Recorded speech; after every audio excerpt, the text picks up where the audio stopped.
نظام عدل، یہ 3 نکات جن کا آج بڑے زور شور سے وہ طبقہ جو اپنے آپ کو پڑھا لکھا سمجھتا ہے، ہم انہیں کیا کہیں اگر وہ دین کی ان اصطلاحات آزادی، مساوات اور عدل کو نہ سمجھ سکے، اور وہ آزادی، مساوات اور عدل کا نعرہ جو یا آئے مغربی تہذیب سے یا آئے سوشلزم سے یا جس کی کچھ بقایات آئے مذہب فرقہ باطلہ معتزلہ اعتزال سے تعلق رکھنے والے، اور کہیں کہ ہم تو آزادی چاہتے ہیں، اسلام نے کس آزادی کی مخالفت کی؟ اسلام نے کس آزادی کی مخالفت کی ہے؟ اسلام نے آزادی دی ہے، آزاد فکری نظری، لیکن دین و مذہب عقیدے سے آزادی، اللہ کے حقوق جو اس کے فرائض ہیں ان فرائض سے آزادی، حقوق العباد جو باپ کے حقوق ہیں اولاد پر، اولاد کی اس سے آزادی، بیوی کے جو حقوق ہیں شوہر کے لیے، شوہر کی اس سے آزادی، شوہر کے حقوق بیوی پر ہے، بیوی کو اس سے آزادی دلانا، یہ نعرہ آزادی کا جو ہے وہ اس طرف لے جا رہا ہے ہمیں، جو ہمارے دین اسلام کی دھجیاں اڑانے کا نام ہے۔ یہ آزادی نہیں ہے۔ اسلام نے جس کو آزادی سمجھا ہے وہ یہ ہے کہ اسلام نے لوگوں کو لوگوں کی غلامی سے نکال کر ایک اپنا یعنی خالق کا غلام بنانے کی تعلیم دی ہے کہ ایک خالق کے غلام بن کے رہو، ہر ایک کے سامنے سجدہ ریز ہونے کی بجائے ایک معبود کے آگے اپنی گردن جھکاؤ، یہ آزادی ہے۔ ہر ایک کے قانون کو لینے کی بجائے اللہ نے جو قانون مرتب کیا ہے، جو ہمارا خالق ہے، مالک ہے، بنانے والا، رزق دینے والا، پالنے والا، اسی کے قانون کو لے کر اس کے مطابق زندگی بسر کرو۔ دین اسلام میں آزادی کا تصور یہ ہے۔ اب اچھے الفاظ لے کر اس کے پیچھے کیا ان کے مضمرات ہیں؟ مساوات۔ مساوات کیا ہے؟ اسلام نے جو مساوات، جس چیز کو برابری قرار دیا وہ برابری ہے، وہی برابری ہے۔ یاد رکھیے، جہاں بھی مرد کے جتنے اللہ نے حقوق رکھے، عورت کے جتنے حقوق رکھے، مساوات یہ ہے کہ وہ اس کے حق ادا کیے جائیں، اس کے بھی پورے حق ادا کیے جائیں۔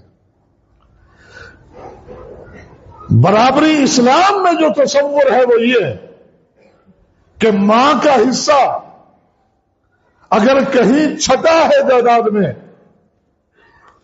اور باپ عصوبت کے طور پر زیادہ لے رہا ہے تو وہاں زیادہ دینا مساوات ہے اور اس کو کم دینا یہ مساوات ہے۔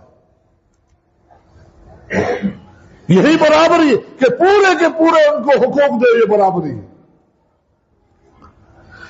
اسلام نے مسلمانوں کے جو حقوق، مقام اور رتبہ رکھا ہے ان کا وہ مقام سمجھنا، یہود و نصارہ کے حوالے سے اسلام نے جو ہمیں تعلیم دی ہے ان کو وہی درجہ دینا، یہ اسلامی مساوات ہے۔ لیکن یہاں لفظ مساوات کی عادت کہ بحیثیت انسان ہم سب برابر ہے، یہودی ہو یا عیسائی ہو، ہندو ہو یا کوئی بھی ہو، کسی مذہب سے تعلق رکھنے والا ہے، بحیثیت انسان ہم برابر ہے، لہذا برابری کی بنیاد پر سارے معاملات طے ہونے چاہیے۔ شریعت کی تعلیمات کہاں گئی؟ وہ شریعت جس نے غیر مسلموں کے ساتھ جو ایک انداز برتاؤ کی تعلیم دی ہے وہ کہاں گئی؟ یہود و نصارہ کو ملعون قرار دیا، وہ لعنتیں اللہ اور رسول اللہ کی طرف سے بتائی ہوئی بھیجی ہوئی، ان کا آپ نے کیا سمجھا، ان کی کیا حیثیت ہے؟ کہ اگر آپ نے ایک یہودی اور ایک مسلمان، ایک عیسائی اور ایک مسلمان، آپ سمجھتے ہیں کہ یہ دونوں ایک ہی درجہ اور ایک ہی مقام رکھتے ہیں، کیونکہ وہ بھی انسان ہے، وہ بھی انسان ہے۔ جہاں تک عدل کی بات ہے تو اللہ رب العالمین نے وہ عدل جو آپ چاہتے ہیں کہ برابری کی بنیاد ہونی چاہیے، جتنا مرد کو اتنا عورت کو، اور سب کچھ لے لیا جائے اور سارے لوگوں کو برابر برابر دیا جائے، تمام ملک حکومتی سطح پر ہو۔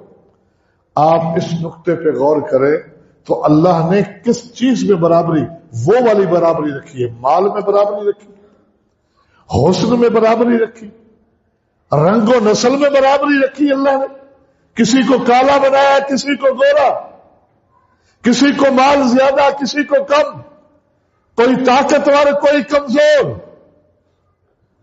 کس چیز میں اللہ رب العالمین نے وہ عدل جو آپ کہہ رہے ہیں کہ عدل کی بنیادیں ہونی چاہیے، وہ کہاں؟ عدل یہی ہے۔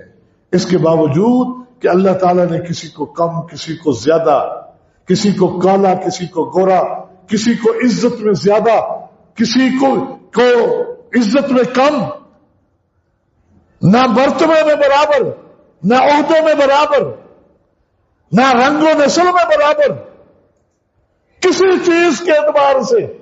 لیکن اس کے باوجود اللہ ہی عدل کرنے والی ذات ہے۔ ہمارا عقیدہ ہے کہ وہ عادل ہے، وہ عادل ہے۔ تو یہ ساری اصطلاحات اسلام سے وہ الفاظ لے کر ان کے غلط معنی اور غلط تشریحات کرنا، یہ دین سے انحراف اور گمراہی ہی ہے اور کچھ نہیں ہے۔